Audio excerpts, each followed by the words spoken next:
for choosing Chain Link Theater. We invite you to sit back and relax in the comfort of your car, or gym, or wherever you are. Please remember that talking is permitted during the feature, as that is literally the entire point of the show. So please, turn up your cell phones, grab your own snack, and hold on to your butts. Your feature presentation begins now!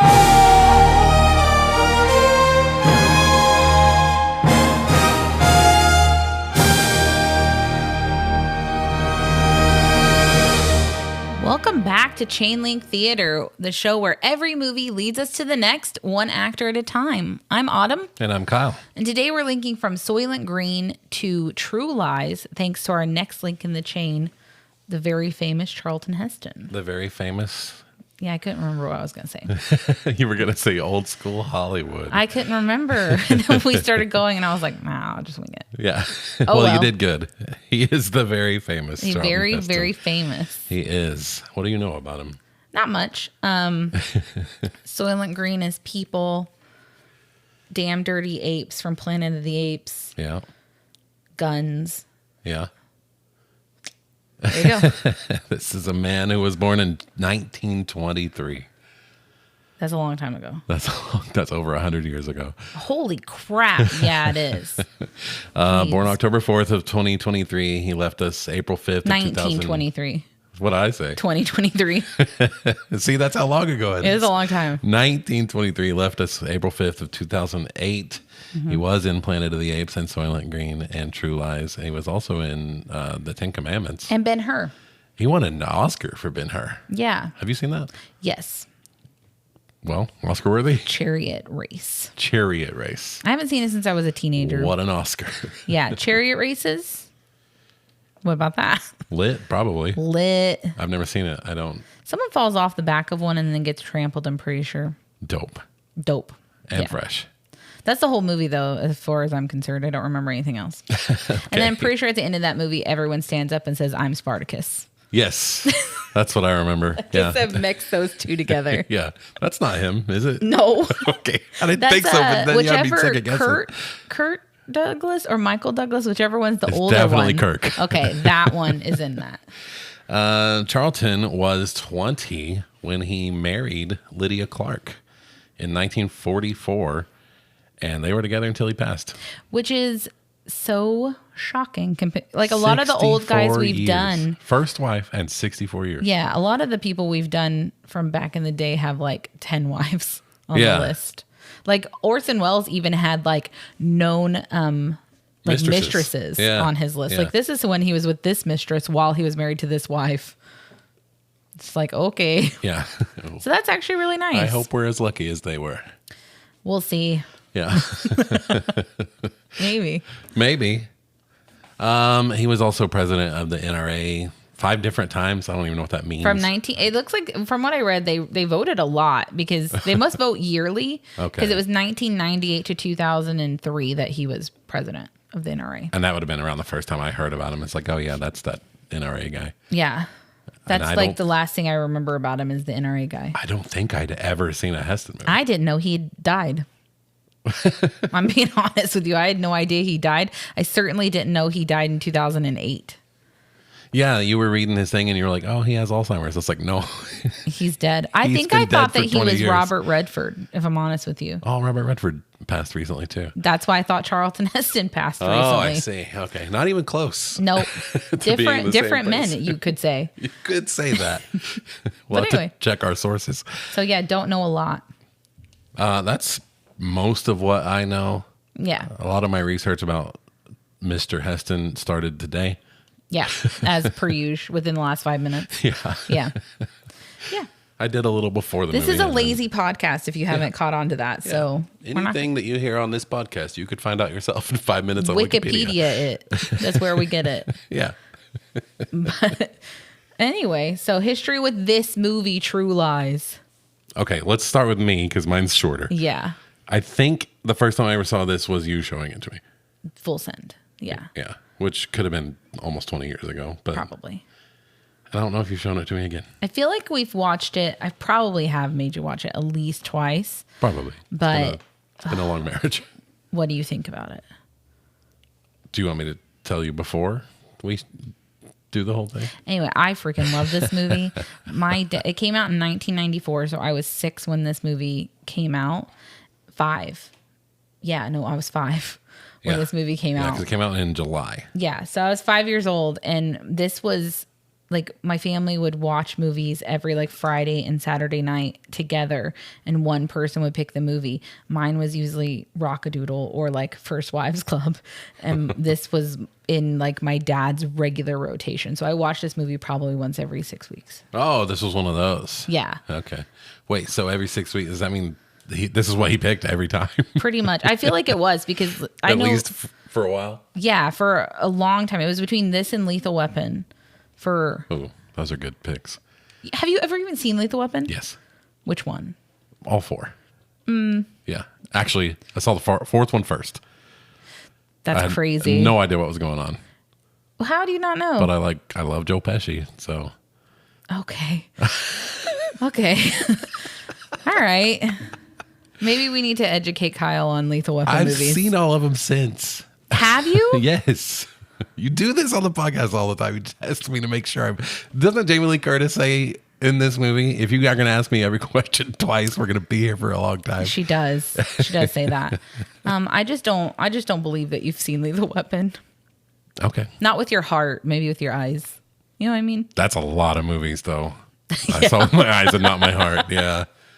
It's a lot. I don't pull out my phone, but I'm not all the way there. I love this movie, obviously. I still love it. I still think it holds up today. I think it's fan-freaking-tastic. I will save all of my opinions. Okay. So, who was it directed by? Because I did not write that down. Do you not know? No. James Cameron. I knew he wrote it, but I didn't know. Well, one of like 10 writers, but I didn't know he directed it. Yeah. This would be after Terminator 1 and 2. This would explain why my brother is obsessed with James Cameron. Yeah, because your dad forced it down his throat. But he kept it down his throat, so. That's, you know what? Cut that. This is your brother's favorite director. And yes. It may be someone else's out there. And I've always thought that was a ridiculous favorite director to have. I've learned a few things today, but I want to talk about them during the plot. Okay. It was directed by James Cameron. It was written by James Cameron. And if you go to IMDb, it was written by also 3 other dudes. Yes. None of whom have like profile pictures or credits. Yeah, I noticed that. So I looked that up. What's that about? Mm-hmm. It's because this is a remake. Of what? La Totale. Oh. A French action movie that came out in 1991. And on the set of Terminator 2, Arnold was like, we have to work again. My brother just showed me this French movie that's amazing and needs to be remade in English. And James Cameron was like, okay, let's go watch it. They went and watched it, and he started writing a script. Oh, okay. How interesting. That's so interesting. That's very interesting. Writers Guild requires those 3 men who wrote the screenplay to be credited. So, okay, wow. That's why. Well, that makes sense because I was like, well, this must have been like thrown around a bunch and rewritten a lot. But yeah, no. I was like, did he just jack this script from 3 other dudes? Yeah. No, it's a remake. That's pretty cool. Yeah. All right. What else did you learn? Anything before we get in plot? This was also the first movie to ever cost $100 million plus to film. Oh my gosh. Yeah. But it looked pretty good. Jason and I have been watching some movies around this time on Cannonball. Oh, yeah. And you could feel this budget. Honestly, I think that the effects in this movie still hold up really well. There are like 2 or 3 shots that don't look good anymore, but it's over 30 years old. Yeah. It looked great. Yeah, because, I mean, like, not to spoil anything, but during the end piece, I asked you if it was real because it looked legit. Yeah, and I want to get to that when it happens. A lot of this $100 million was the jets. Yeah, that checks out. All right. Anything else? You ready to go? I'm ready to go. Okay. Let's talk about this. So this is going to be, I don't know if it'll be long or not, but this is 8 pages of notes for me. Whoa. Have you ever taken 8 pages of notes before? Not on one of our marathon ones. So, wow. Yeah. 8 pages of notes about True Lies. But yeah, we almost forgot to do back a box. You ready? You did. I've got it in my hand. You're right. The back of the box says, also, actually, I want to take a quick moment to go on a tangent. Go for it. This is on DVD. Yeah. Not Blu-ray. I know that all the higher ups at PlayStation obviously listen to this podcast. All of them. Yeah, every single one. Why is it a different button to pause a DVD than it is a Blu-ray? Yeah.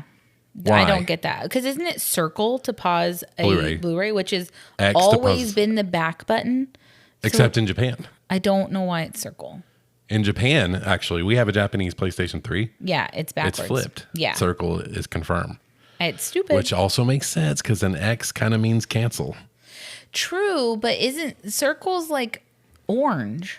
So it's red. Well, yeah, but so red is used more over cancel. here for cancel. Yeah. And then I don't know though, but triangle is green. That's true. So I'm just saying confirm should be green. Oh, triangle is confirmed in Metal Gear Solid. I don't know why. Triangle has picked stuff up in Uncharted too. Oh yeah, that bothers Jason so much. It does. It really does. He has to get over it. Anyway, make it to where it's X to pause on both of them. Or just make it consistent. That's it. Whichever way you go, make it consistent. Yeah. Can you use start to pause on both? Have you ever tried? Sometimes. Okay. That's different between all three of them too. Yeah, I don't know, man. It annoys me as well. Something we don't understand. Back of the box, Arnold Schwarzenegger is Special Agent Harry Tasker, although to his wife Helen, he's just a boring computer salesman. When Harry's two lives unexpectedly collide, this font is thin. Both he and Helen find themselves in the clutches of international terrorists fighting to save not only their marriage, but their lives. Directed by James Cameron and crammed with incredible special effects, True Lies is an exhilarating mix of nonstop action and romantic comedy. 1994, color, 141 minutes. This movie is long. But I don't agree with the back of the box. Okay. I think it gives away too much, which I say pretty much all the time. That's almost every back of the box. These must be written by people who did not work on the movie. Yeah, because there's no like intrigue people for me. Who work for DVD. Because like we're gonna get into it obviously, and if you're here, you know you're gonna get spoilers. But like they don't get kidnapped till like the last 20 minutes, 30 minutes maybe. Yeah, like it's one of the last things that happens. Yeah, it really is. So I don't really like that they revealed it on the back of the box. I agree. We say that almost every episode. It's almost like we shouldn't read the back of the box. Oh, no. No, I like it. All right. So getting into it, we open on like a snowy lake pond situation in Switzerland. Mm-hmm. And there's a bunch of rich people heading into a mansion. And then we see Harry Tasker, Arnold Schwarzenegger. I want to take a quick second to bitch about the limos that they're showing outside, none of which have tent. Yeah. Why would you? I hate driving cars with no tent. Yeah, I feel like I'm in a fishbowl. Go on. I don't like it. And a limo, too? I definitely feel exposed. Yeah. So, yeah. Sorry. But anyway, and then he's like going to spy and infiltrate this party. And we see like this underwater shot of him swimming, which that did not look like Arnold Schwarzenegger's body to me. That was a skinny man. That was a very thin man. Yeah. But anyway, so then we find out that Tom Arnold is his guy in chair. And his name in this is Gib, right? Yes. Yeah. Which I didn't find out till way later. Oh, really? I just kept calling him Tom Arnold in all my notes. Fair enough. So Arnold Schwarzenegger gets out of the water. Like he breaks a little hole in the ice and climbs out. Which there's a convenient like ladder right there. So it's almost like this is also a swimming pool. I don't know what body of water this is. I don't know if it's a lake or a pool. I have no idea. Or what. But he like cut a fence to get here. So I don't know what this is. Yeah. So anyway, he like takes off his wetsuit and he's in like this nice tux, which honestly, he looks hot in a tux. Still he does. to this day. Do wetsuits keep you that dry? Keep him that dry. Yeah, they do. Dry as a bone. Calm and casual. Calm and collected. That's it. And casual. And casual. Yep. So he like walks in through the kitchen and the chef is all like, "Oh, oui, monsieur." And he's just basically like starts speaking French and is like, "What is all this shit? Get rid of it." And then no one asks any more questions and he's just allowed to walk into the party. You see the guy starts to take all the shit away. Yeah. He's like, oh, okay. Yeah, because he's so like confident. Yeah. Confidence will get you so much in life. It really will. Act like you're supposed to be everywhere and no one will question you, because honestly, best advice you'll ever receive. No adult feels like they belong anywhere. So someone who looks like they belong somewhere, we're all going to assume that that's true. Yeah. So anyway, we get to see our first spotting of Tia Carrera. And then she's talking to some billionaire who they say is the target, but he never comes back up after this. So anyway, I did not register his name. So Arnold's like walking around and like saying like, hello, nice to see you again to like lots of people. Yeah. And they're all just like, who is this? I don't know why he wants to be seen. He's definitely making a spectacle of himself. Yeah. But he's also kind of ingratiating himself as like, I belong here. So he is doing that. Yeah. Yeah. And then, but he's definitely, everyone's looking at him. So he makes it to the second floor and then just walks into a room and goes straight out the balcony and like climbs up the outside of the building to the third floor, where he plugs something into the home computer upstairs. Yeah. So that the guys in the chair can like do something. Hack all the files. Yeah. Hack away. Yeah. And then Arnold, for some reason, walks after he gets it set up so they can start the decryption in the van. He walks straight out the door into a security guard instead of going back downstairs via the. I don't get this. I don't get that. And then he tells the security guard, he's like, oh, where's the bathroom? But he says it in the correct language or whatever. And so he's like, where's the bathroom? And the guy's like, oh, down here, but has to undo like a velvet rope for him to go down. Yeah. For a second, I was pissed because movies always do that. Yeah. The guy that's not supposed to be there is always like, whoa, I was looking for the bathroom, but he's behind a fucking velvet rope. But then the guy immediately walkies and is like, okay. All right. Because he's just like, I'm looking for the bathroom. It's like, why are you up here at all? It's so bizarre. But another quick bitch. He goes back down the stairs, and that's when we get the last of our fucking before movie credits. It's still showing us names on the screen. I did not register that. It's still running through names. Was it really? Yes. I did not notice. The last one, when he gets to the bottom of the stairs right here, is directed by James Cameron. Wow. Good Lord. I thought that they ended at the water. Nope. Oh. They should have. Okay. So then like Tia Carrera, like Arnold is like, for some reason the guy upstairs didn't tell anyone what this man looks like. Like, hey, he looks an awful lot like Conan the Barbarian. Yeah. Go find that guy. Look for this Austrian chiseled god. This like 6'5" fucking built dude. Go find him instead of all these short little men in this room. Yeah. But like he just like hides himself in plain sight by just looking at art. Yeah. And all the guards just keep walking right past him. And so Tia Carrera comes up and starts talking to him, and he introduces himself as Harry Ringquist. And we hear that her name is Juno Skinner. And then they start talking about name. It is a great name. And then they start like talking about Persian art and all that shit. Because the guys in the chair are feeding him information about art. Yeah. And looking her up at the same time so they can figure out who she is. And she's like an antiquities dealer. Yeah. Which you quoted. Yeah. You were quoting the most random, banal lines. I know. Isn't it fun? It was fun. It's a lot of fun. And you must have seen this so much. So many times. And then the security guards like find the hole in the top of the lake pool. And then they know that someone's infiltrated. Because it's like perfectly like, this is Arnold Schwarzenegger shape. Yeah. Yes. And so then Harry starts tangoing with Juno after his guys are like, hey, just so you know, there's a lot of movement with all the guards, you need to leave. And he's just like, I'll hide by tangoing. Yeah, they show all the guards going apeshit outside. All of them. Like in a video game when you fucked up. Yes, like dun, dun, dun. It's like they found a body. It's like, I didn't leave a body. What's the sound in Metal Gear Solid when you get found? Bum, bum, bum, ba-da. Yeah, bum, bum, bum, that's what it's like. Yeah. Where they're just running around. Yeah. And so exactly like that. Then the guy, what's his name? Like Faisal? Faisal. Yeah, F-A-I-S-I-L. Faisal.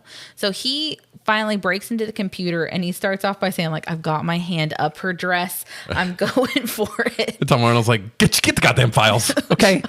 Which pops me still so hard. Me too. Like, it's so random.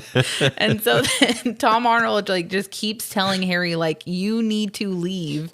And so we get the whole tango, but then Tia Carrera pulls a business card out of her bra, which I don't even know. She couldn't have been wearing a bra. She like somehow had business cards in her dress. Yeah. I wonder how many. In the boob portion of her dress. Yeah. And so with that, he's like, all right, got to catch a flight. I'm leaving. And then Tom Arnold's like, how are you going to get out? And he's like, I'm going straight out the front gate. Like, stop me. And then like he basically gets like 2 steps away and a guard's like, hey, can I have your invitation?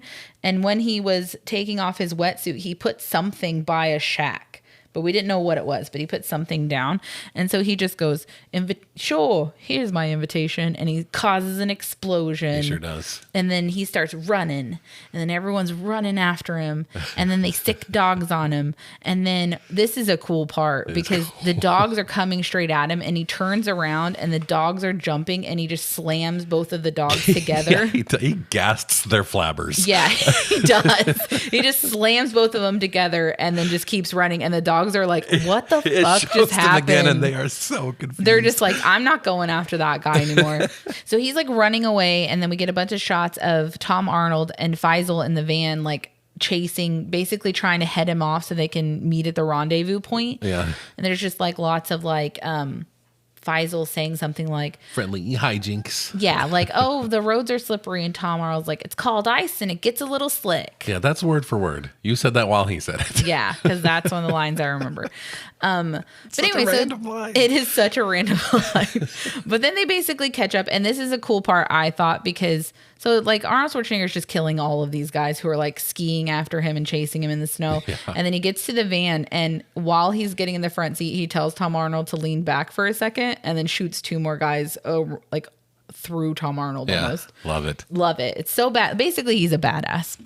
So he makes it back home to DC, and they're sitting outside of the car, and Tom Arnold's like giving him all of his personal information back, like his flight information for where he told Helen, his wife, that he had gone, souvenirs from Geneva where he said he was, like all of this stuff to prove that he was in Geneva and not in Switzerland. Yeah. So it's pretty cool. And he also gives him a snow globe to give his daughter, like as a, look, here you go. So they've basically covered everything. So he really did have to catch a flight. I thought it was part of his Nope. bit. It's just a different flight. Yeah. Yeah. And then so I thought that this moment was really sweet because he goes and gets in bed with Jamie Lee Curtis, who's, just all over the bed with the whole blanket to herself at this moment. And she asks like, how was your flight? And he's like, oh, it was fine. And then she just kind of immediately comes over and lays on his chest still asleep. And he just kisses the top of her head. And I was like, yeah, that's so freaking cute. Yeah, it's sweet. It's so cute. And then the next morning he gives the snow globe to his daughter, who is Eliza Dushku. Yes. Who is a teenager. So she does not appreciate this. She does not. She's kind of a bitch. Yeah. An asshole. I don't want to encourage Eliza Dushku slander. I was 8 when this movie came out, by the way. Yeah. Like they say that she's like 14, crushes, but they basically just make her super grungy and with a huge attitude the entire time. Yeah, she was 13 when the movie came out. Yeah. So she was 12 probably when they filmed this movie and acting like a butthole the whole time. But anyway, so then Arnold starts telling Helen all about his sales conference and giving like so many different details about computer systems and stuff where she's just like, cool, man. Yeah. But then she starts telling Harry that they had a plumbing issue while he was gone and that the guy has to cut into the slab and it's going to cost $600, which we had to have something cut into our slab not that long ago, and it costs like $1,500. Hey, twice as much 32 years later. I guess that's not too bad. You're right, not that bad. But he's like, oh, that's fine. And she's like, no, it's extortion. And then he says something like, oh, what are you going to do? Or something like that. And she's like, well, I offered to sleep with him and he'll knock off $100. And he goes, that's nice. And he goes, that's nice. And she's just like, all right, you're not listening. Yeah. And then Tom Arnold shows up and he sets up this cigarette carton, like cigarette pack of cigarettes. Yeah, they're Lucky Strikes, actually. Are they serious? I just finished Mad Men. You did. That's nuts. Okay, I just finished Mad Men. So he sets up like a pack of cigarettes in the dining room and then puts his jacket on a chair and he has these sunglasses on. So there's a camera in the cigarette pack. And he sets it up. And so he goes to talk to, like, he's just in the kitchen pretty much. Yeah. And he says good morning to Dana when she comes downstairs. And then Arnold comes down and Tom Arnold Tom Arnold, Gib, is like, oh, look at these sunglasses, right? Yeah. And so Arnie puts them on and sees his daughter stealing from his friend's jacket. Yep. And then he's just like, she's ripping you off. And then Tom Arnold is like, I knew it. He does. I knew it. I love Tom Arnold. And then Dana jumps on the back of a crotch rocket with some dude and leaves the house before. Yeah, so they're letting their her. 12-year-old daughter hop on a motorcycle to go to school. She is not in this movie. So, yeah, but like, so basically after that, my parents would never. By the way, never, especially at the age of 14. They didn't want you hanging out with me when you were 18. They didn't. They grounded me from you actually when I was 18. But anyway, so Tom Arnold basically the whole like next, I don't know, couple minutes is Tom Arnold basically telling Arnold Schwarzenegger that he's a shitty dad and that this was bound to happen because Dana's a teenager now. I love that line. It's not just because you're a bad parent. It's not just because you're a bad parent. But like he says something about like, I've been married 3 times, but at least I wasn't dumb enough to have kids. Yeah. And stuff like that. And basically just ripping into Arnold Schwarzenegger for having children. So it's quite funny. And then we see they're going to work and they work for Omega Sector, and like to get into their office, it's like x-rays, voice recognition, facial recognition, and retinal recognition. Yep. Which is a lot. And then a woman sitting at a desk with a gun waiting to see if she has pass. a hand on a gun under the desk. Yeah. Waiting to make sure that they are authorized. And then we get eye patch Charlton Heston as their boss. There he is. There he is. And this is where he'll stay. Yes. As per tradition, he's hardly in this. Maybe 2 minutes of screen time. Maybe a minute and a half. But they're basically giving the rundown of the details of the mission. And Faisal like says basically they're investigating some guy and warheads are being smuggled out of a particular country and they're moving $100 million and they're basically tracking that. But with all of this, Charlton Heston is like not impressed. And he's basically like, I'm going to need more to go on than what you have. So you're going to need more information. So Helen's talking to a coworker about Harry and just basically talking about how boring his job is and how if you talk to him about it, it sounds like he's saving the world, but he's just a salesman. So who cares? Yeah. And then they have like a transaction from Khalid, the man that they went to go look at in Switzerland, to Juno. And Juno Skinner has an office in DC. And so they need to send Harry to her office to figure out what the money's for. Like what he's paying for. I'm already James Bonding. Okay. They're tracking nuclear warheads. That's what's happening. I did pick up on that. And there's a payment because basically they're talking about Harry says, well, yeah, she's an antiquities dealer, so that's got to be what Khalid's paying her for. And then Tom Arnold says he has an antiquities dealer, though. So this is different. Yeah. Like, why is he paying this woman all of a sudden? So. Okay. Right.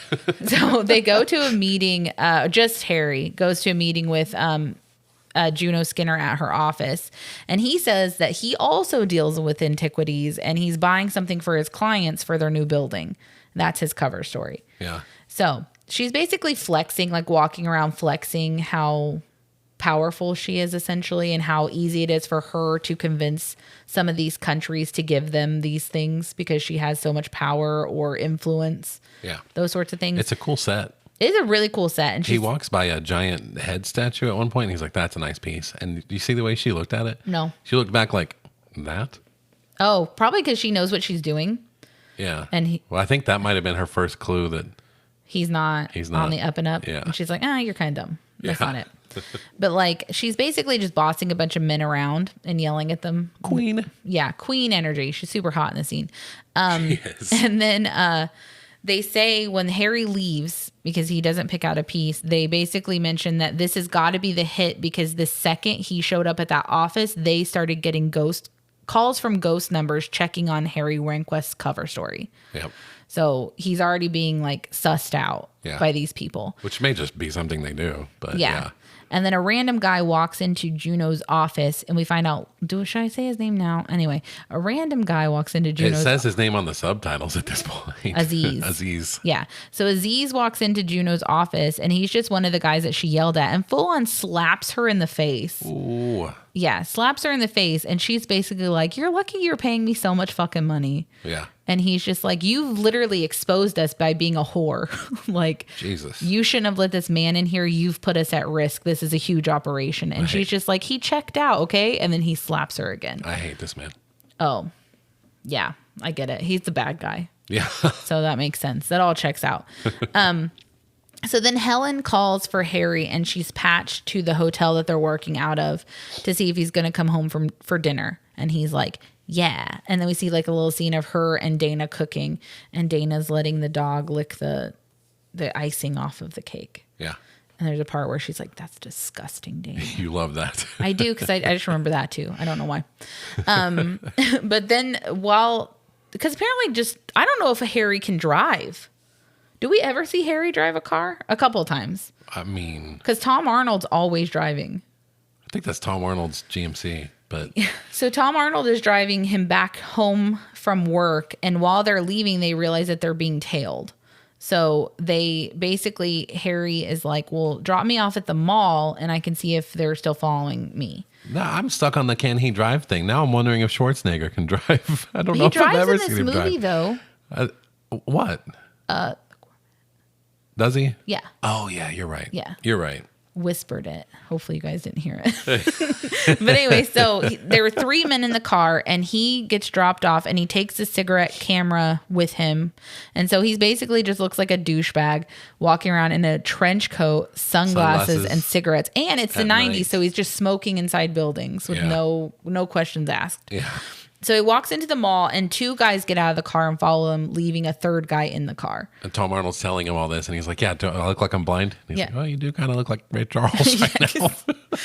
I love it. This movie cracks me up. So basically, then this is how I figured out what Tom Arnold's name is, because he's like, "Hey, Helen, it's Gib. Oh, that's when Harry's not coming home tonight, just so you know." And she's like, "Of course he isn't." And she's like, "Of course he isn't." So then Harry goes to take a pee-pee, and he sets up his camera on the sink while he's taking the longest pee I've ever seen a man pretend to take. Yeah. He maybe just stands second there. to Austin Powers.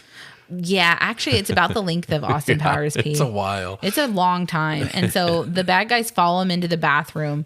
Look at these are the most terrifying looking men I've ever seen. Yeah, they look so menacing. They do. They all look menacing. Not hiding it a at man all. with a trench coat and sunglasses, looking a lot like Terminator, walked into that bathroom, and then 2 men with also bulky coats walk in behind him.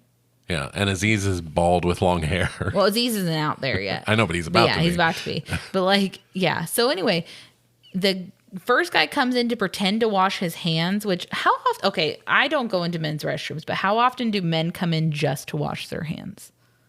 I would guess never. I would guess never. I'm not paying attention to other men. I think it would be a rare treasure for a man to explicitly like just go in just for hygiene. Yeah. That would freak me out. Yeah. Yeah. But anyway, so like one guy goes into like, "Oh, I'm just washing my hands like a normal guy." And then the other guy comes in with a silencer and tries to shoot Harry while he's at the urinal, but Harry can see him because of the glasses, cigarettes, and dodges. Yeah, he was just going to straight up put that. Oh yeah, he was just going to immediately kill him, which honestly is probably one of my favorite bad guy moves. You know, it is refreshing for movies. It is refreshing just to see someone be like, "I'm not going to mess around with you. You're just dead." Yeah, not to spoil John Wick, but it's like the end of John Wick. Yes, exactly. Yeah, I love that. Yes, it's like it's such a good ending. It's great. It's like it's a happy ending. Anyway, so the guy goes up to shoot Arnold in the head. Arnold grabs that guy and then uses that guy's gun to shoot the guy at the sink. Yeah. And then he and this guy get in like a fist fight. Because, there is someone who shoots an Uzi, though, because a bunch of water starts spraying. So the guy at the sink must have shot an Uzi off. Sure. Because a bunch of stuff breaks in the bathroom immediately. Okay, who could keep up? Me. Can you? Yeah, I'm watching it in my head. And so then he and this guy get in a fight. They're like hitting, like he's trying to get the guy to let the gun go by smacking his hand on like the urinal. I was going to say furniture. The Uranus. The Uranus, yeah. But then Aziz, he finally kills this guy. By beating him in the head with the hairdryer, right? Or the hand warmer? I don't know how you remember any of this action. Anyway, and then Aziz comes in and immediately starts shooting at Arnie. And then there's also this poor man in here who's trying to take a poop while all this is happening. I like the choreography in this fight scene. I think it's pretty cool. I think it's pretty visceral. But they add sound effects that are kind of cartoony, and then they have this pooping guy comically reacting to all of it at the same time. It's weird. It's not weird. Cutting action with comedy like this is always weird to me. Okay. That's fine. It's the best scene ever. Oh, wow. It's like fantastic. I wouldn't put it top 5 in the movie. Whoa. Okay. All right. So anyway, so Arnie subdues this guy, and then he's handcuffing him when the third guy comes in, and then Arnie like picks up that guy. So Aziz is in here, and then Aziz just shoots his own guy that Arnold's now using as a human shield. What a psycho. Yep. And then we get like Harry, because it's like one of those bathrooms that has the 2 sides worth of stalls. So Harry slid towards the other side of stalls, but when Aziz rounds the corner, all the stalls are closed, which is honestly my least favorite bathroom design. Like, I like that at Disney, they have a spring. So if they're open, they're open. Oh, yeah. And you can easily tell if a bathroom is like if a toilet's occupied or not, rather than there's some doing the check thing. Gas stations that have like the... Oh, I love those. Vacant thing. Yes, I love that. It's very handy. Like in parking garages that have the green lights. I love that. That's like the best invention ever. Yes. I really do love that. At our campus, they used to have outside a number of empty spots. Yes. That was awesome. Yeah, our airport does that too. But if the one time I went to our airport by myself to park, I got so lost in that parking garage. It's not even funny. It's a maze. I almost just left the car. I was just like, it'll get towed and then we'll find it later, but I have to go. Yeah. I was lost. I had nowhere to go. No, it's a maze. It's a maze. Yeah. So anyway, then so the guy like shoots his Uzi at all of the bathroom stalls, and then he starts kicking down the doors. And then when he kicks down like the 4th door, Arnie like busts out of the last stall, slides, grabs the gun that the other guy dropped, and starts shooting at Aziz. And when he starts shooting at Aziz just runs out of the bathroom immediately. Yeah. And then he apologizes to the pooping guy because pooping guy lived. Well, yeah, of course pooping guy lived. Hooray. And then he just is on foot chasing Aziz now. And so Aziz like jumps through a window of like a restaurant, I assume, and then lands, and Tom Arnold tries to stop him. And then like Aziz just unloads the Uzi towards Tom Arnold, and Tom Arnold is hiding behind a lamppost. The thinnest lamppost. And when it's all said and done, he checks to make sure all of his parts are still there. It's pretty funny. It is pretty funny. It doesn't make sense that he lived, but it's funny. Okay, this is why he's the car guy. He's not the infiltrator guy. Yeah. But then like Harry basically gets outside and sends Gib to the car while he continues to pursue on foot. And then Aziz steals a motorcycle and takes off. And then so Harry steals a cop horse. Yeah, he does. This motorcycle's so cool. Is it? I love 80s looking things, and it's got like that pink and white design and the white wheels. It does. It's a Kawasaki GPZ 500. It's sweet. It is. I love it. It is motorcycle-y. It is so motorcycle-y. So motorcycle-y. Do you know what kind of horse this was? This is a brown horse. What year? 1994. It's a baby. Yeah. I would say I thought it was like a 91. Yeah, it's a 3-month-old horse. Oh my gosh, it's a foal. 7 feet tall. Holy crap. I didn't know horses grew so fast. It's crazy. So Harry takes off following him on the horse. And then while this is another part that I think is funny because he's telling Tom Arnold what to do. He's like, I need you to hit this street to lock him off and have this guy hit this street so we can box him in. And then Arnold says, hurry up because my horse is getting tired. And then Tom Arnold's like, Your horse? Your horse? Yeah. It just makes me laugh. Yeah. So then they box him off, and the bad guy instead goes into the busiest hotel you could ever imagine in your life. Yeah. There's about 900 fucking people checking in with luggage at all over this hotel. I think I saw like 10 different reception areas, about 45 different what are they called? Doormen? What are they called? Busboys? What are they? Sure. Bellhops. All of the above. Bellhops. Like, just picture the, like, I don't know, Grand Floridian or Contemporary. Or the Plaza. Yes. Just so freaking busy. It's not even funny. Yeah. So then the bad guy gets in an elevator on his motorcycle with a woman that he's taken hostage, and then Harry gets in a side by side, the other elevator with a couple who he just says hit the button for the top floor, but then the couple just stays there for some reason. Yeah, instead they of don't getting get out. I would have gotten room to get out. Like, I don't think that we both could have gotten out, but I can't guarantee that I wouldn't have tried to get out. So I might have left you in there. I don't know. Fair enough. I don't know. But I'd rather me be in there with the man with the strange man on a horse. Yeah. I don't know if the horse is strange. The horse is a fucking weirdo. You get me? I mean, the man with the gun is one thing, but this horse gives me the Anyway, creeps. I'd rather me be in there with the strange man than you. Me too. Yeah. I also love the part where the woman's like, say something. And what's he going to say? I don't know. It's just like, what do you want me to say? And he goes, that's a fine animal. It's a fine animal. While she's getting hit in the face with the tail. Anyway, so they make it onto the roof. Well, they just have an elevator race to the top and stare at each other for 3 minutes. Yeah. Which is goofy. You're telling me that no one in this hotel, though, didn't know what was happening, and so no one pressed the buttons? No kid on any floor pressed the button for up? Nope, straight to the top. Straight to the top with at both 2 these miles elevators. An hour. Yeah. Because if I was the bad guy, I probably would have been like, I'll just get off on this floor then. Right? Or also, if you were that couple and you thought that, like, if you didn't know what was happening, wouldn't you press another button? Yeah. I don't know. Yeah. Just saying. But I'm gonna get it off. They make it to the roof, and the bad guy just jumps the building and lands in the pool across the street. That's so stupid. Which it's an entire street. Like, it's not like an alley that these buildings are across from each other. It's an entire 6-lane street. It is 6 lanes wide, and both of these buildings are set back from the street like 50 feet. Yeah, you could do it if this building was twice as tall as it actually is.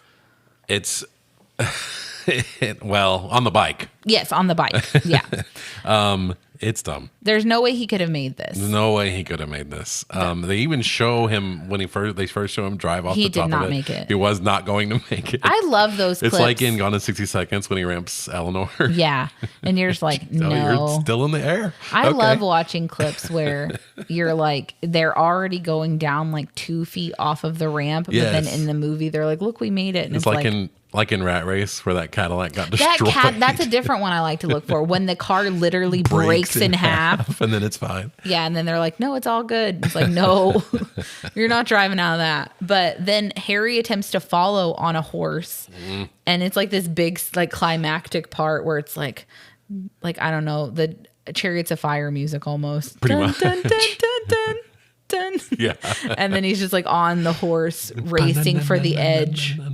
Yeah, and then the horse is like, fuck no. Thank God. I was gonna do a piss off. I know, and I was pretending like it was gonna happen because I really wanted to piss you off more. You were bumping me you ready? You ready? Oh my God. I'm gonna leave. But the horse says no and flings Arnie off the side of the building. And then Arnold Schwarzenegger's just holding onto the reins, trying to coax the horse to back up. And yeah. So the horse backs up, and then Arnold just stands there and is basically like, I could have gotten him. What kind of cop are you? Which I love. But I also think it's hilarious that they should still have this area covered. You would think that by this point they would have had more officers respond to this incident. So how come the guy just being next door means that he got away? Yeah. He's a soaking wet man who just exited the pool of a different hotel, and no one's going to ask any questions. Yeah, it's dumb. Yeah. But this chase was really cool. It is very cool. It was choreographed well. The music was cool. I liked the way it was shot. Yeah, I like the scene. Yeah, it's great. And so then Harry makes it home, and basically his dinner that he was supposed to make it to was for his birthday. And so I like this part, though, because he puts his hand on Helen's shoulder to say he was sorry. And then she reaches up and pats his hand and squeezes it. And Arnold goes, oh, because he hurt his hand in the fight. Yeah. And he just has to keep it there because he can't tell his wife. Did you notice, though, that after he's flexing it. She's hitting it. After she notices, he cringed. Yeah, because she's mad. Yeah. But yeah, no, I honestly, I kind of the subtleties in this movie. I think are great. But I don't know. Maybe I should just talk about it here. It's a little weird that he comes home with bruises and cuts every day from being a computer salesman. Hot. And she's like, oh, and also he's completely jacked to the gills. Oh, I know. Jacked to the freaking gills, dude. Like, okay, you look like Arnold Schwarzenegger. Yeah, You're he does never home. You're Austrian I love in movies with Arnold Schwarzenegger, we never ask why he sounds like there's never a story for why he has an accent. No, they never try. It's like Jean-Claude Van Damme. But I guess I kind of like it a little bit. Maybe I like it better. I don't want to hear him try an American accent. Well, I don't want to hear that, but also how old would it have gotten if in every single Arnold Schwarzenegger movie we had to have a backstory about why he's from Austria? Yeah. So, yeah, I kind of get it. Yeah, he's not usually playing a character. He's just an action star. In Jingle All the Way, he's a horrible father. I said, he's not a great father in this. He's not a bad father in this. Ask Eliza Dushku. She's a teenager. You can't ask her anything. A lot of the subplot of this movie is that they don't think he's a great husband or father. Because he's so busy, I think. Saving the world. Which he's super busy in Jingle All the Way, too. Don't say that. He is. I hate him in Jingle All the Way. Fair enough. Yeah, fair enough. Because I don't understand why you had one thing that your wife asked you to do and you couldn't do it. I mean, he did it. No, he didn't. He got him a Turbo Man. He wreaked havoc. On Christmas Eve, he tried really hard to get him a Turbo Man. Yeah, he did. And Phil Hartman tried really hard to get in Rita Wilson's pants. Yeah, he did. Yeah, he did. Maybe next year we'll get to Jingle All the Way. Yeah. If we don't link Schwarzenegger out of this. We'd have Jake Lloyd, Rita Wilson, Phil Hartman, and Arnold Schwarzenegger. Unless we use them today. And Sinbad. And Big Show. And The Big Show and Jim Belushi. Jim Belushi. So we've got lots of options to get there. Welcome to our Christmas Yay. Jingle All the Way podcast. We're only 8 months from Christmas. Yeah. But anyway, so then 10. They basically find the guy. 10? Mm-hmm. Oh my God, yeah, 10. I don't know why I just added up to October. I don't know why I did that. I don't know. Anyway. Thinking about Halloween, I guess. I guess so. But then they basically find out that the bad guy during the chase, his name is Salim Abu Aziz. There you go. Anyway, and they basically mentioned that he's linked to like multiple car bombings, cafe bombings, and he's starting his own faction. And then I like this part because they call him the Sand Spider. And then Charlton Heston asks, and he's like, why do they call him the Sand Spider? And Faisal says, probably because it sounds scary. Probably because it sounds scary. And that part makes me laugh so hard. I'm sorry. I love this movie. And so Harry, as an apology, goes with his friend. That was Heston's last scene, by the way. Yeah, we never see him again. He's gone. So Harry goes with Tom Arnold to see if Helen can go to lunch with him so he can smooth things over from the night before because he didn't make it to dinner. Sure. And while he's walking to her desk, her coworker is like, your mystery man is on the line. And so Helen takes a call and she's like, Simon? And then talking to this guy. And so Harry's eavesdropping on this conversation in one of the other cubicles. And he hears his wife basically arranging to meet up with some dude and acting super excited. And then the coworker, while Helen is like rushing to get out of there, is like, because Helen says, can you cover me for an hour? And her coworker says, take longer than that. Tell that boy to take his time. Ugh. And then, so basically, yeesh. And so then Harry's walking back outside, and I like this scene because he's just walking in front of cars. Yeah. Like numb. Just walking in front of cars. Like, and then so Tom Arnold sees this and runs out to go get his friend who's just walking in traffic all of a sudden. Yeah. He calls the bus driver a fucker. Yeah, he does. Your friend's in the road. But then so Harry's just standing there and he's like, Helen, and then Gibbs like, something to do with Helen. Something to do with Helen. And then he's like, Helen is having an affair. And then Gibbs is all like, welcome to the club, man. And then, like hugging him and stuff. And it's like, the same thing happened to me with wife number 2. And then he basically says, I came home and everything was gone, even the ice cube trays. What kind of sick bitch takes the ice cube trays out of the freezer? I have trivia on that. Okay. He was going through a divorce at the time with Roseanne. Are you kidding? And he told James Cameron she took the ice cube trays, and James Cameron laughed for what seemed to be hours and said, we have to put that in the movie. What kind of sick bitch takes the ice cube trays out of the freezer? That's nuts.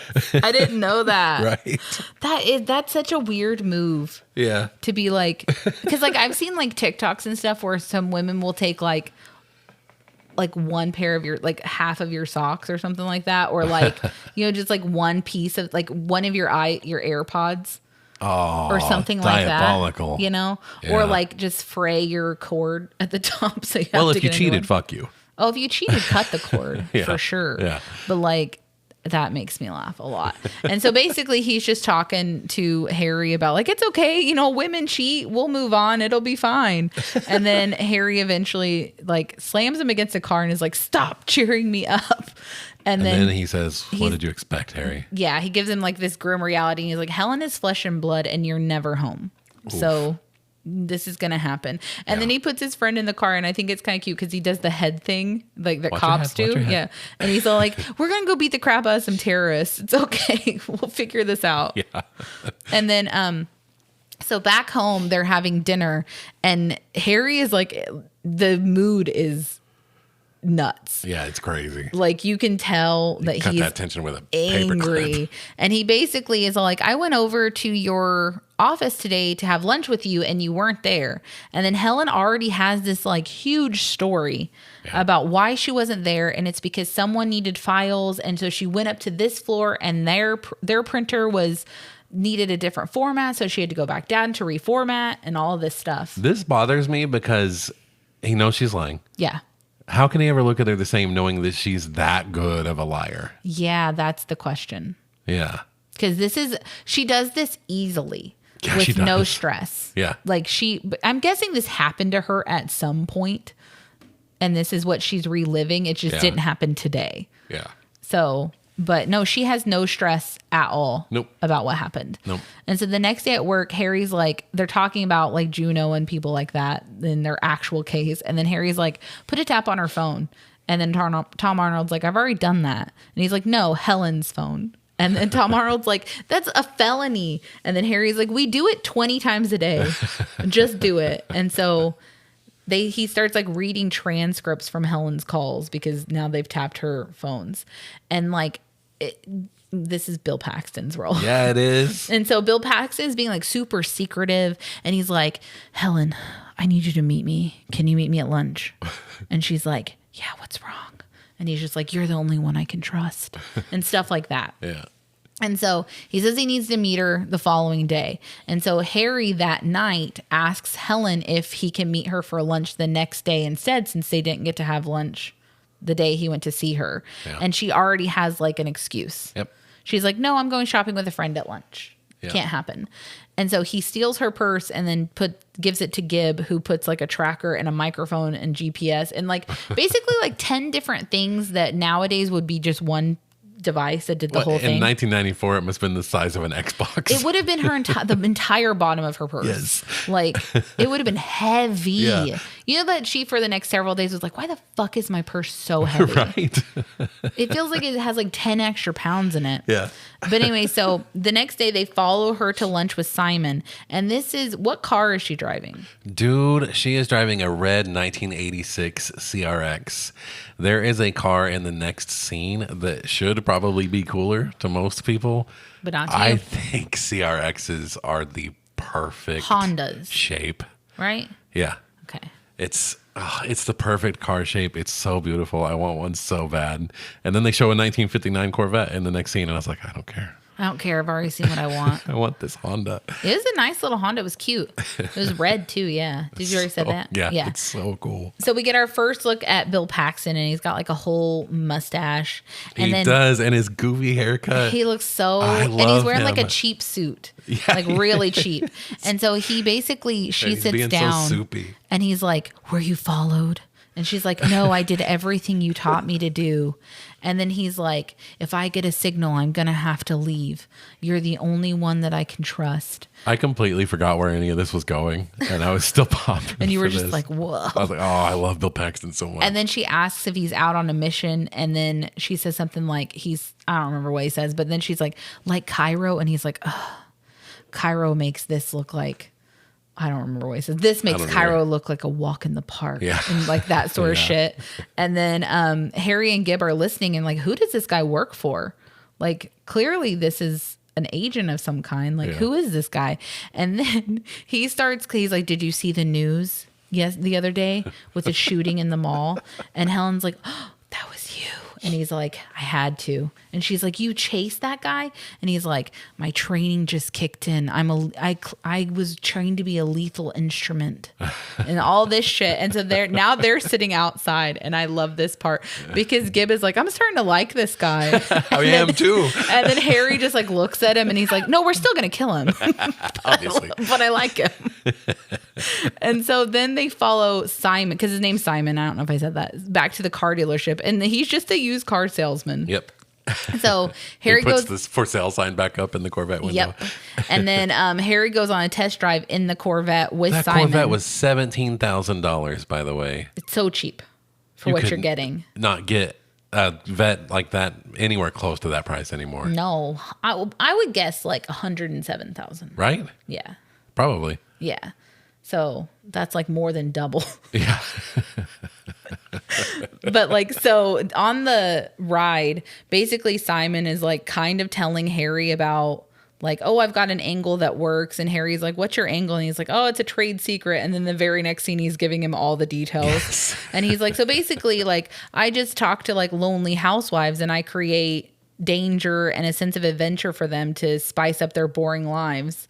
And then he starts talking about the woman he's working on now. Yep.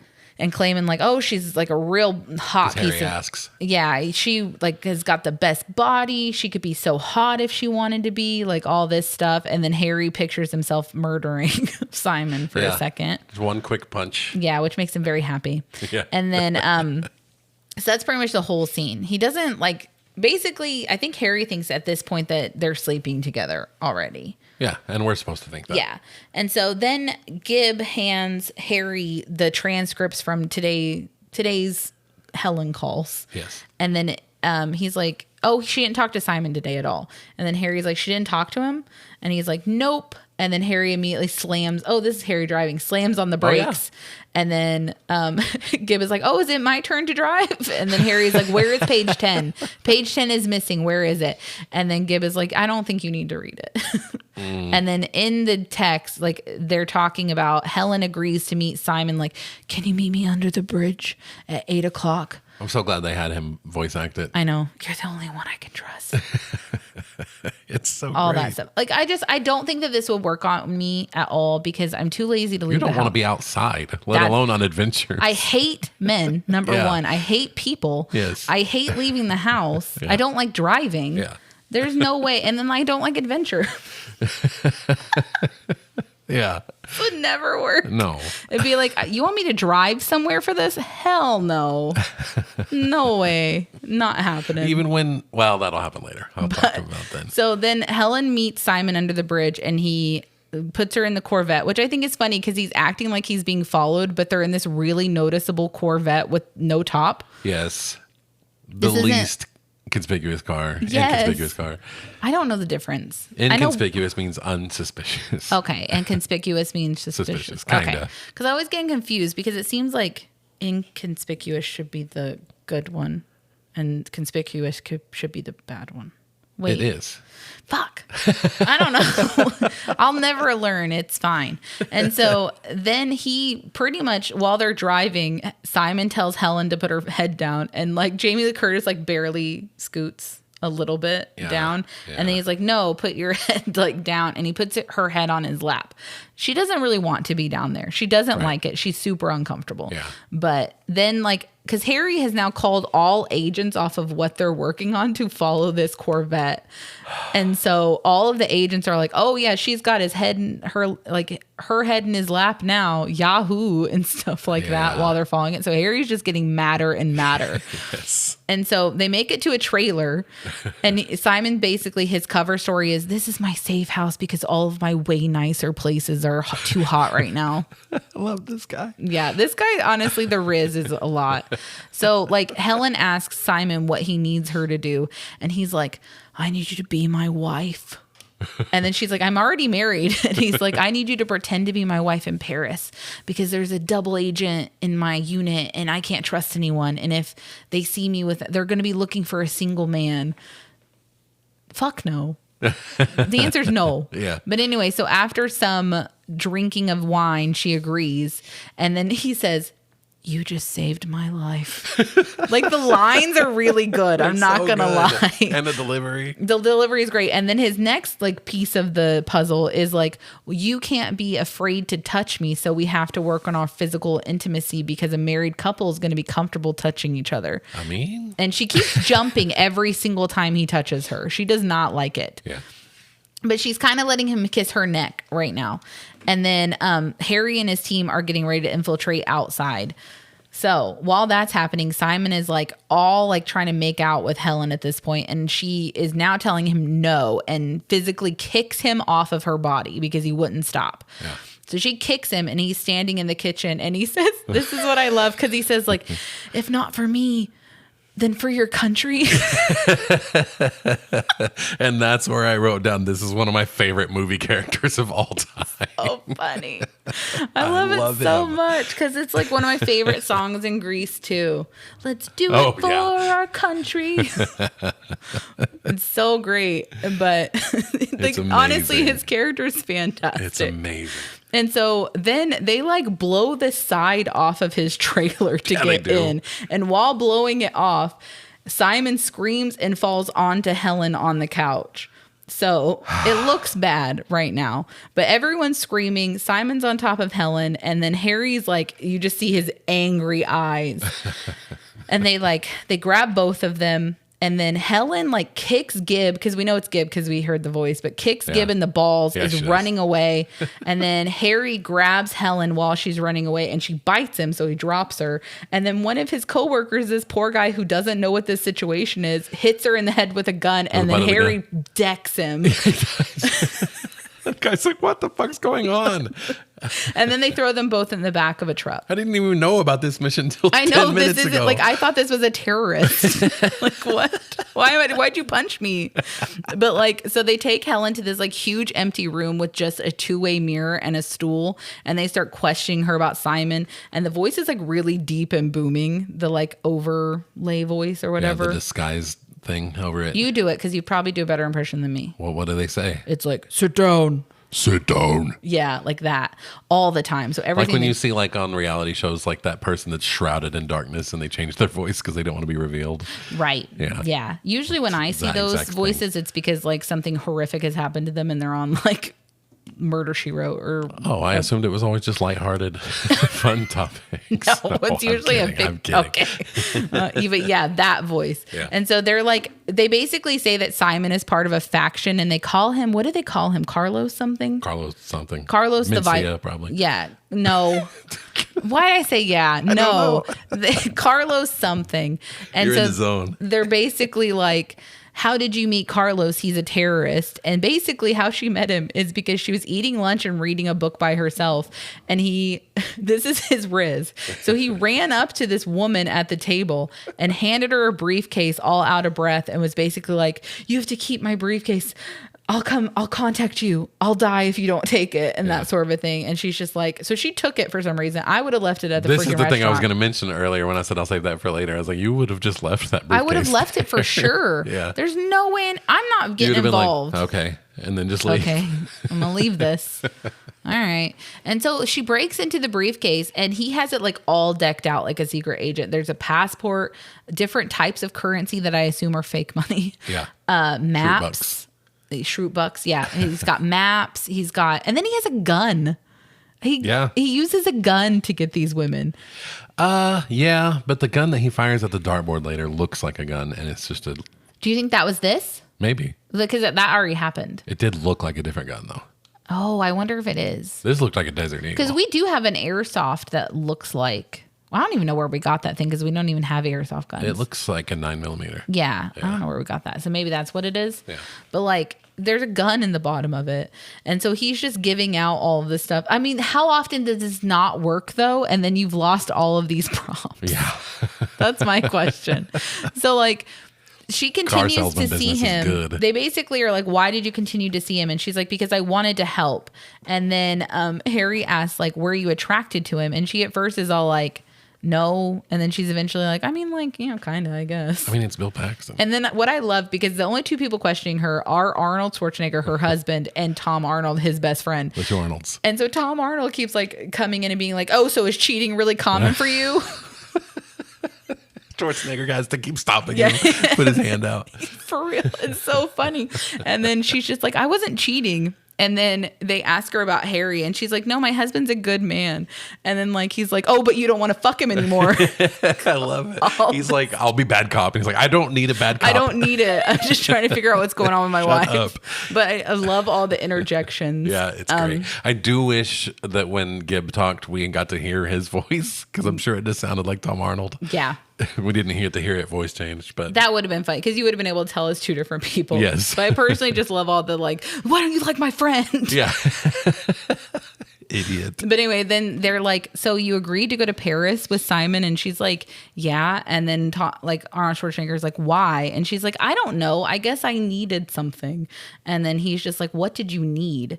And then she's just like, I just needed to feel alive. I wanted to feel outrageous and reckless, and I never did that in my life. And what'd she say? It felt good to be needed and to be trusted, is what she said. So basically, exactly what Simon said. Yes. Like, that's what he said that these women wanted. Yeah. This is a cool scene, man. I like it. It's touching. There's also a scene where kind of this happens in Bob's Burgers. Okay. I'm sure they're just ripping off True Lies. They mention True Lies in Bob's Burgers. There you go.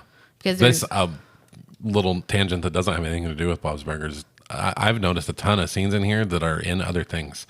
Like the Harrier jet thing is in Metal Gear Solid. The coming out of the water is in Metal Gear Solid. The horse bike chase is in John Wick. So many other movies and games love this movie. This is a fantastic movie. Yeah. It really is a great movie. It's a great action movie. I agree.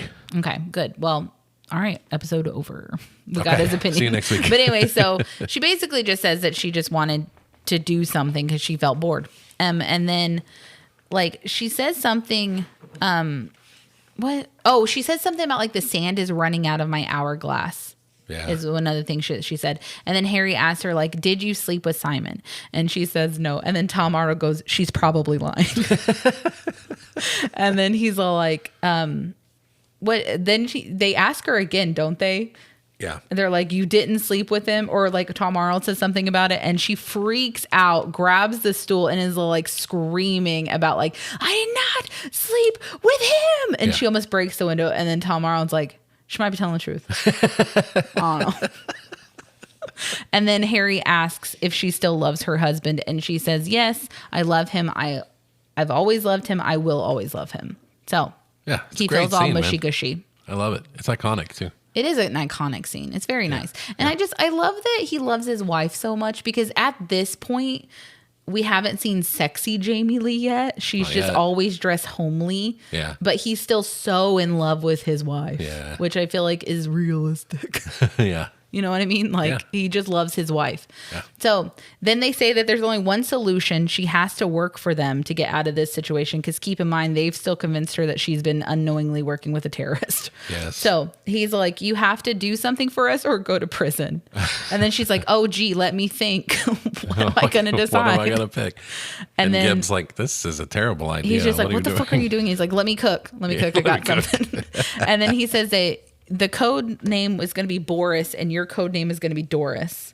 And she's just like, all right. Okay. And could have been Natasha, but all right. They drop her off at her car, and then they take Simon and put him like off of the edge of a dam, and that they're kind of holding him off of. Yeah. in his boxers. And then they keep calling him Carlos. He's like, I'm not Carlos. And they keep telling him he's a terrorist. He's like, no, I'm not. I'm not a terrorist.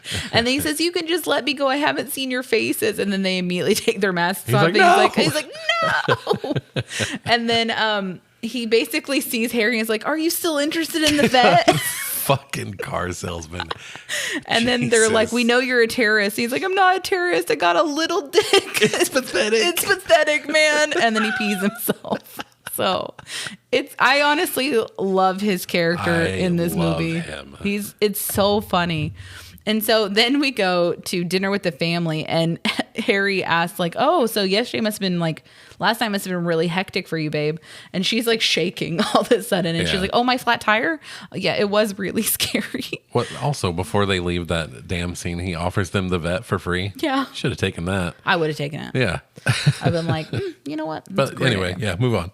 Yeah. So then while they're having dinner, she gets the call that she needs to go do her job at the Hotel Marquis in 1 hour and dress sexy. Those are her rules so far. Yeah. And so then we see a guy who works with Gib and Harry recording all this audio, like, take it, like, no, slow. Do it very slowly. French guy. And stuff like that. And then he comes out of the booth and he's like, who wrote this shit? This is terrible. Who wrote this? And then so she makes it to the hotel and she's wearing like this dress with like ruffles all over it. It's like a black dress, but it's got like, what do you call it? Like mesh at the sleeves all the way down. Sheer. Yeah, like a sheer meshy thing. Yeah. All the way down both sleeves, all the way up to her like hairline. Yeah. It's not a bad dress. It's fine. Yeah, it's not bad. It's just, whatever. And so she picks up her envelope with the front desk and then calls the number that they told her to call. And they're like, you're a prostitute and your name's Michelle. And you're going to meet with a suspected arms dealer. He only likes to watch, so you don't have to have sex with him. But you're just going to tell him that his other regular girl, Carla, is sick. And your only job is you have to do what he wants and plant the bug by the phone before you leave. Those are her that's her assignment. So she's like walking to the room and realizes what she looks like. Yeah. And this is, I feel like, probably one of the greatest scenes in the movie because she just like rips all of the mesh off of her dress and so fucking hot. Yeah, it's all of a sudden so hot.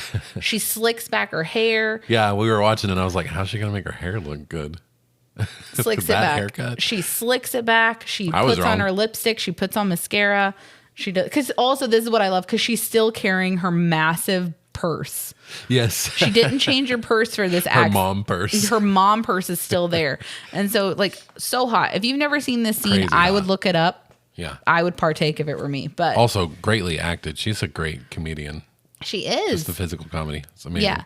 So she walks in and then Harry like is sitting in the dark pretty much with his recorder, playing one line at a time off of this recorder, telling her what to do. Yeah. And he like asks her to have some champagne and then he tells her to take her dress off. And what I did like is that he knows his wife well enough, because when he tells her to take off her dress, she just starts doing it like really fast. And he's like, no, slow. He has a line for no, turn around and slow down.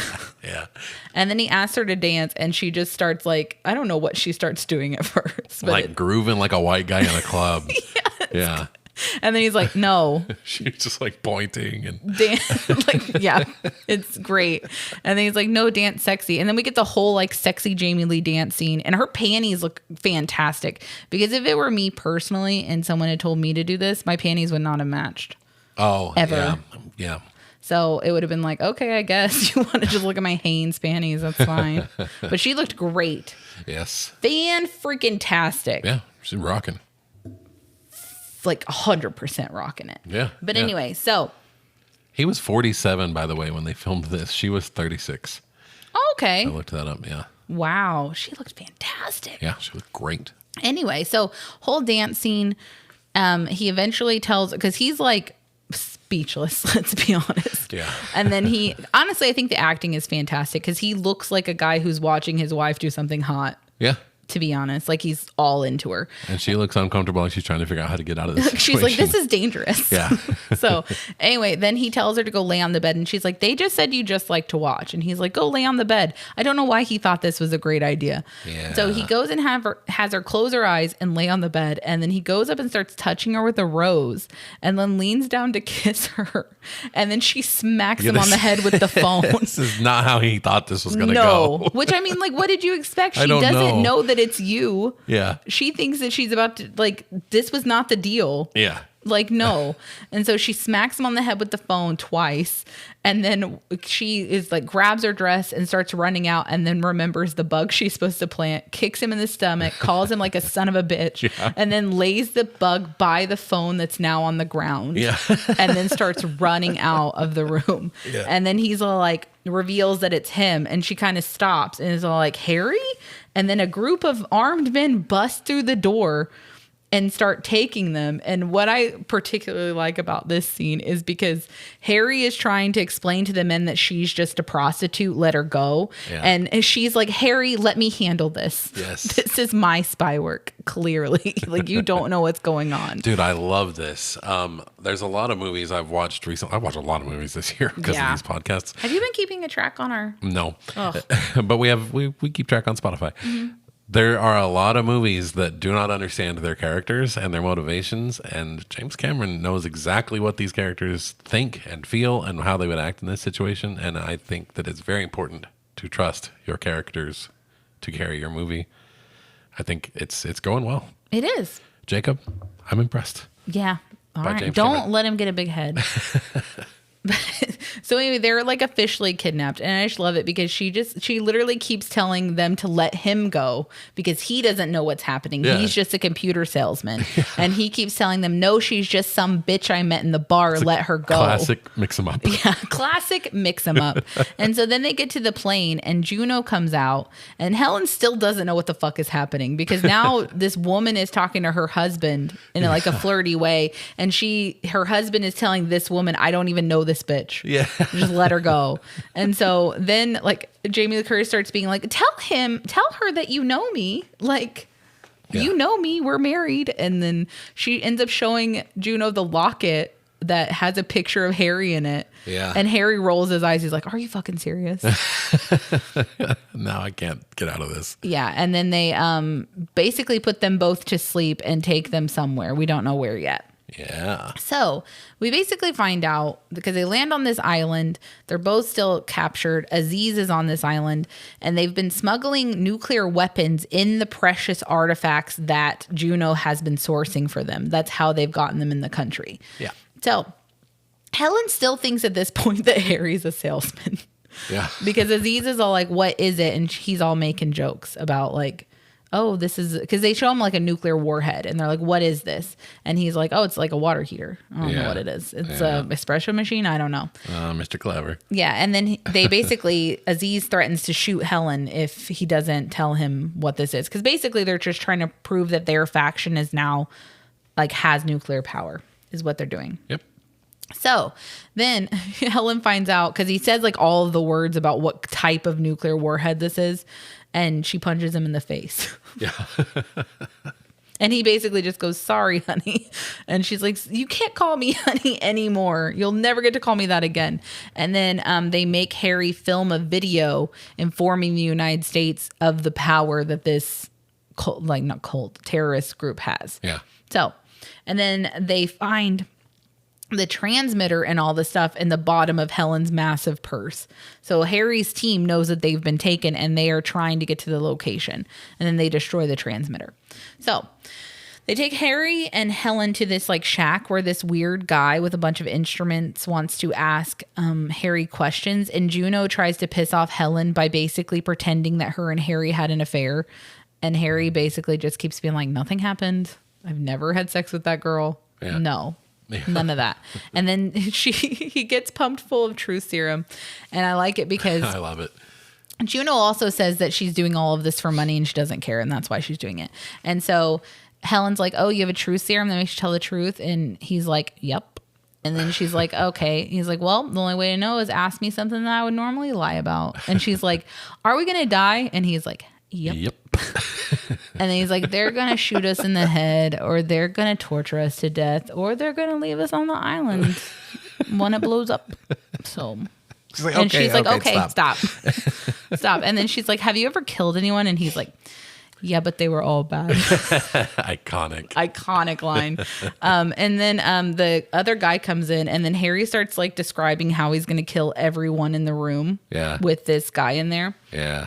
And the guy's like, okay, but how are you going to do that? And Harry's like, you know, my handcuffs? Yeah. I picked them. And then he does it. He kills everyone in the room. And Helen's just sitting there puts a knife in that guy's eye. Yeah. And then puts a crowbar through some guy's heart. Yeah, he does. Yeah, it's nuts. He just easily takes out all of these men. And then they start making a run for it. And I did like that Helen takes off her high heels. It's one of the first things she does. She throws her shoes. Yeah, he also mentioned during that scene that he's been doing this for 17 years. And they've been married they've only been married for 15. Oh, yeah. So the whole time. Yeah. The entire time. But yeah. So then they make it to, like, there's a couple of, like, for some reason, all of the bad guys keep randomly firing their weapons in the air. Dude. Which is great cover for all of the fights that Arnold Schwarzenegger gets in on the way to the main building. Yeah. But bullets come back down. True. Yeah, and they're standing in a room doing it. Yeah, well, together. They'd be less likely to come back down in a room. They'd probably go through the ceiling, but they do it again outside later. Yeah, they just keep doing it. Yeah, if you wait about 30 seconds, those bullets are going to come crashing back down on the ground. Yeah, so basically Harry keeps fighting people outside, and then they make it to like the main room with the nuclear weapons, and Aziz is giving his bad guy speech around all of his people. Yeah. And basically they have 90 minutes before the bomb's going to go off, because they're going to blow it up on this island to prove their power. And then every day for the next, like, however long until their demands are met. And I don't even know what their demands are. You see, you're James Bonding. I have no idea what their demands are. I don't know what their demands are, but they're gonna do it in like a bunch of different major American city until their demands are met. Yeah. What are those demands? Question marks. Yeah. I'm sure they said them. I'm sure just they don't didn't. know. But we basically find out that guy has the key to the nuclear power nuclear things. The button. Yeah. And then I thought this was kind of smart, because what they did is they buried this warhead in concrete so that no one can stop it. Yeah. Which is a pretty smart bad guy move, personally, I think. Yeah. So they like Harry's like walking around the room quietly, like killing people. Man, bring back stealth in video games. Yeah. Nobody puts stealth in video games anymore. Well, except for Ubisoft. Baldur's Gate. Who nobody likes. You can stealth in Baldur's Gate. You get caught every time. Yeah, I'm not good at it. This was dope. This was dope. And I did like the part that when he's up with Helen watching the bad guy fight, he's translating all of it for her, because he speaks Arabic. Yeah. Yeah. I wonder how many languages this dude speaks. So far, he spoke French and Arabic multiple times. Yeah. Yeah. So anyway, he sets off an explosion. He's fighting everyone in the room. So we already skipped the weird battery joke. What battery joke? The camera with the dying battery. Yes. Yeah, Yes. that's weird. Yeah. There's a part where when the bad guy's filming his tape, the camcorder dies, and his guy is too afraid to tell him that the camcorder died. Yeah. So I think it's funny. I guess. I don't know why we're adding comedy to this. I just look, because this scene is supposed to be the most terrifying scene in the movie. I guess just to prove that they're not that organized. Why are you doing that, though? It makes it less impressive when he's able to defeat them. Yeah. I don't know. Whatever. But nitpick. But anyway, so then like Harry had given Helen a gun, and instead of helping him, she drops the gun and it like pirouettes down the stairs. But in the pirouetting, it kills every single person in the room but her and Harry. Yeah. Also a bit slapsticky. Yeah. There was a cool line I liked right before this, though, where she says, there's nothing that can stop them then. And he says, just us. And that's the hottest thing she's ever heard in her life. Man. Anxiety. Yeah. Yeah. That was hot. But she loved it. So then they get outside, and there's like Aziz is still there. So there's like a flamethrower fight, and then Aziz shoots a rocket launcher at Harry. Harry has to jump into the water to get away, but Helen gets kidnapped by Tia Carrera, and she thinks at this moment that Harry is dead, because the last time she saw her husband, he was standing there. Now there was an explosion, and he's no longer standing there. Yeah. So she thinks he's dead. and he dove into the water to get away. And then so she gets kidnapped after Tia Carrera tries to shoot her in the head, potentially. Maybe. Yeah. She hits Tia Carrera, like slaps her in the face. With her ring turned around. Yeah, her ring was turned around. So she actually like causes blood to hit, which Tia Carrera looks hot. But anyway, like she starts bleeding and then goes to shoot her in the head. And Aziz stops Tia Carrera. A bullet fires. It's possible that him hitting it made her pull the trigger. Yeah, but I don't think that's what they were going for. That means that she had her finger on the trigger. Yeah, true.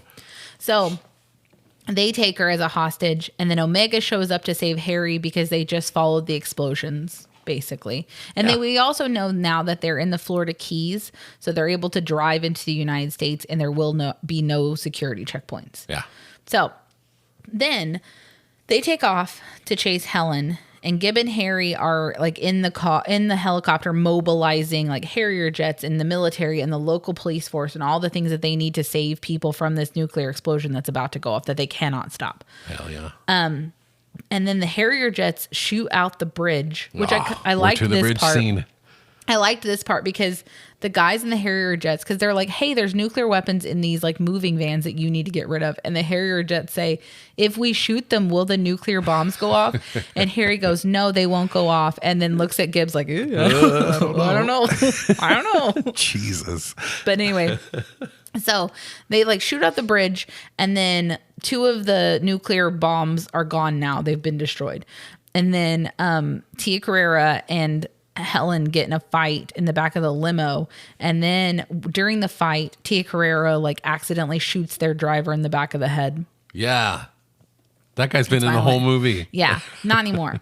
So gone. she disarms Tia Carrera by hitting her arm against like the sunroof of the limo. Yeah. And then Tia Carrera is like choking Helen out, and she grabs a champagne and smacks Tia Carrera upside the head with that, and then stands outside the sunroof trying to figure out how to get out, and sees Harry on a helicopter, and Harry's like shouting at her like, the bridge is out. Yeah. And she's just like, what?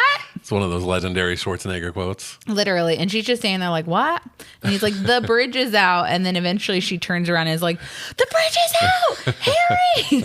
And then he's like, I know. And so it's like, yeah. And then this iconic scene of like Arnold Schwarzenegger hanging like on the underneath of a helicopter, like reaching for Helen, and then like grabs her at the last second. And we get the famous dangling Jamie Lee scene. Which is her. Is it really? Yeah, I looked up. It's actually her. She insisted that in the close-up shot of her hanging from the helicopter, she insisted that it be her. And James Cameron insisted that he be holding the camera. How do you do in the that? Helicopter? I have no idea. Ooh. But it was real. How do you land her only like caveat that? was that I need somebody there with wire cutters. So if the helicopter starts to go down, I take my chances in the water. Okay, that's fair.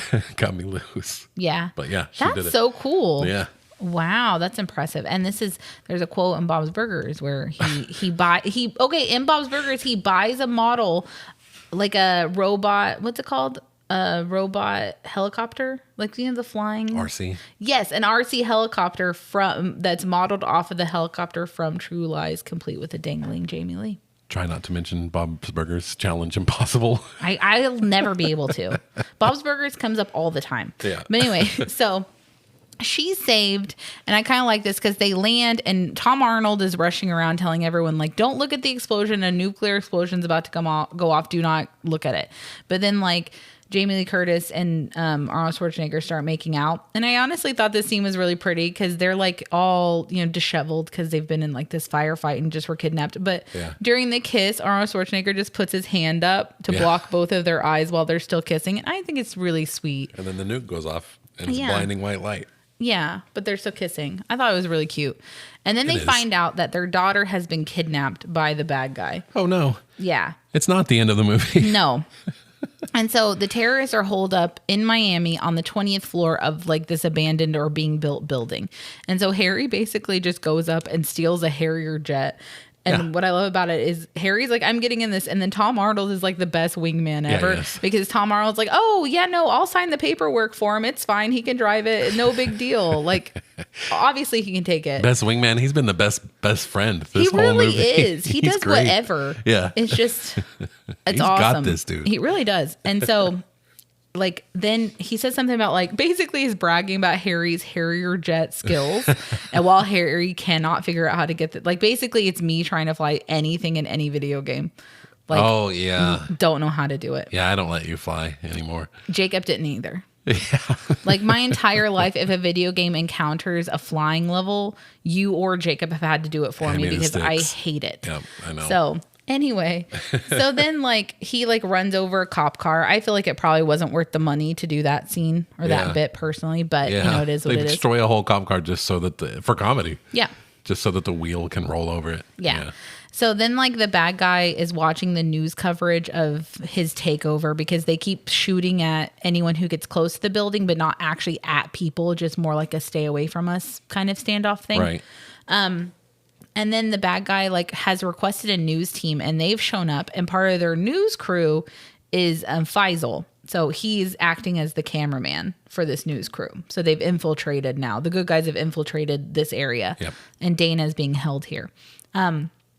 And so Aziz is like talking and he's like pointing like, because what we saw earlier is he was sitting with Dana and Dana's sitting like right next to the nuclear codes. Yeah. Seems like an oversight. Yeah. Yeah. And so then he's like, with one turn of that key, 2 million of your people will die instantly. And for some reason the reporter goes, what key? I don't know why. Why would you say that?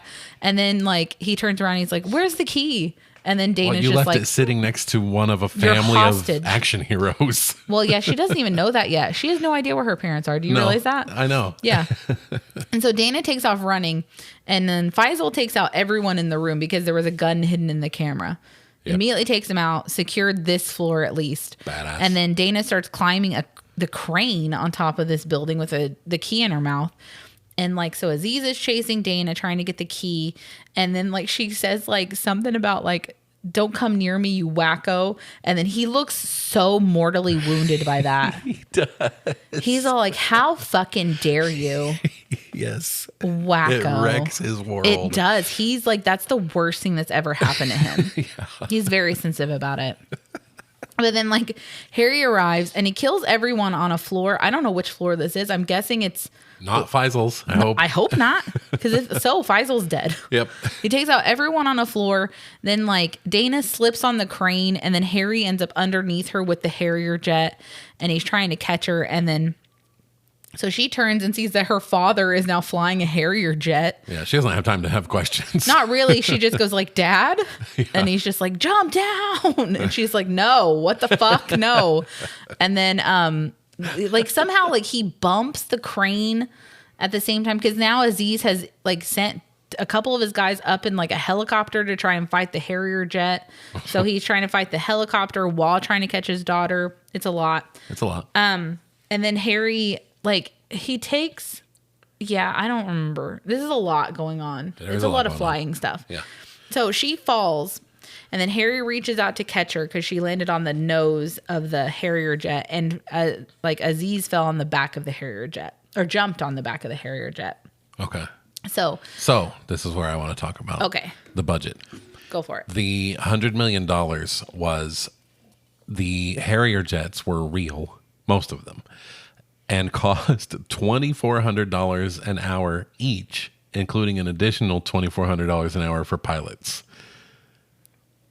That's a lot. Anytime that there's a Harrier actually shown flying that isn't under a crane, it's a real Harrier jet.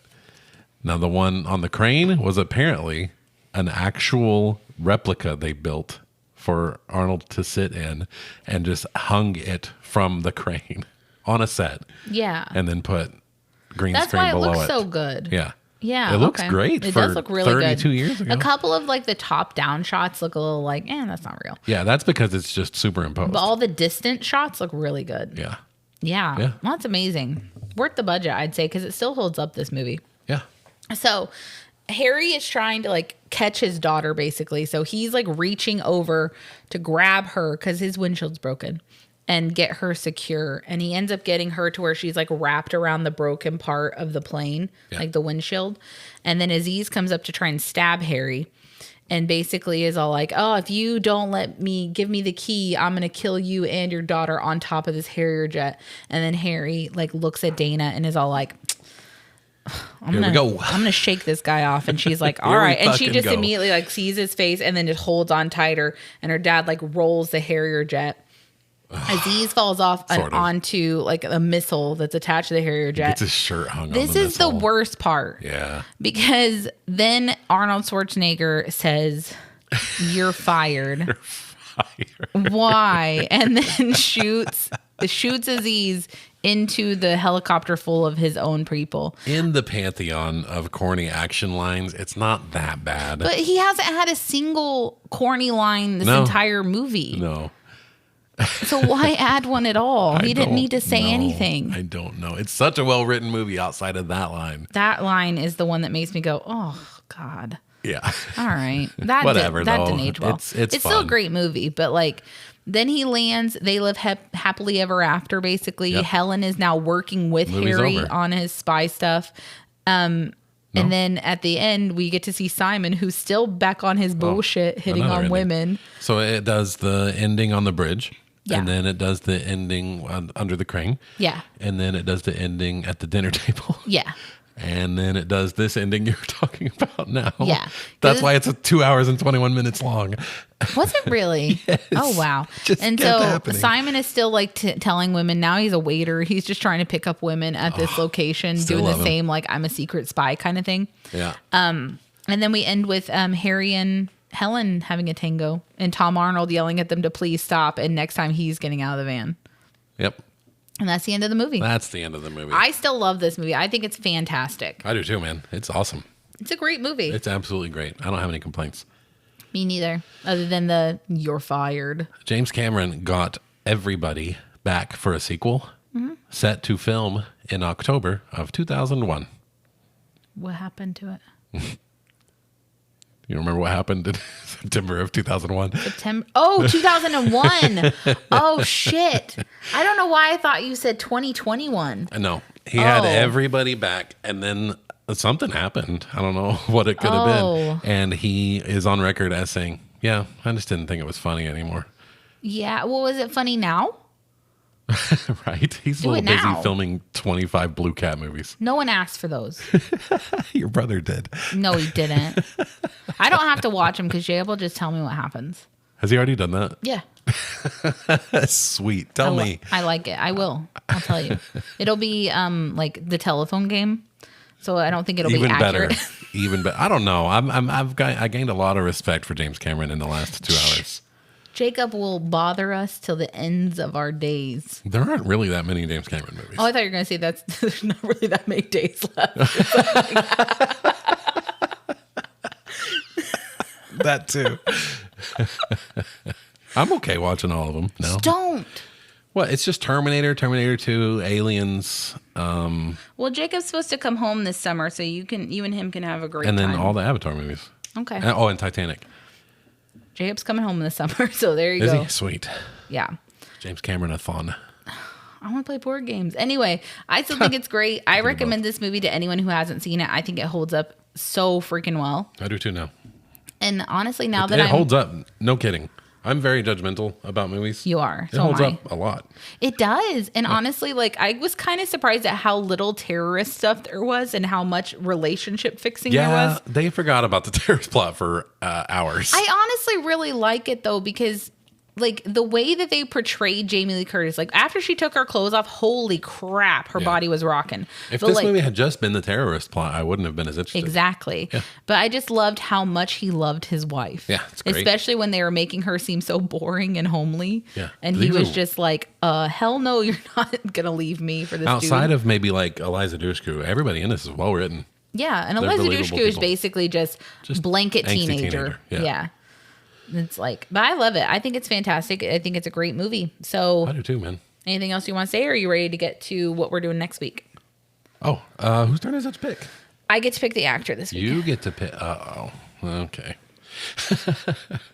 All right. So there are quite a few places you can go, though. I know, and I really want to do. Quite a few places I could go. I have what I want you to pick. So I'm trying to back you into a corner here to pick what I want to watch. Oh, okay. Most of these people are in a lot of things. Okay. Well, I can't think of a ton of the person I'm going to pick. Uh-oh. So I'm going to pick Tia Carrera. What? Yeah. Oh my God. She's in Lilo and Stitch. Yeah. How the hell would we get out of Lilo and Stitch? We could get out of Lilo and Stitch easy. Really? Yes. Oh, Ving Rhames is in that. Mm-hmm. Oh, she's in Wayne's World, isn't she? She is. Okay. All right. Then I guess I'll pick Rising Sun. What? What the hell is that? What is that? I've never even heard of that. It's an action movie, kind of like this, with Sean Connery. You're not going to pick Wayne's World. I hate Wayne's World. No. Rising Sun. You brought this on yourself. You could have picked Schwarzenegger. I really wanted you to pick Wayne's World. Well, maybe we'll get there one day when it's your turn. Oh my God. You cheat. Do we own Rising Sun? I have no idea. I've never even heard of it. Oh my God. Wesley Snipes is in it. That'd be fun. Jeez. All right. Well, that's fun for me. That's a wrap for this week's episode. Thanks for joining us. If you like the show, leave a review, follow the chain, and join us next week as we leak from True Lies to whatever Rising Sun is. Bye. See ya.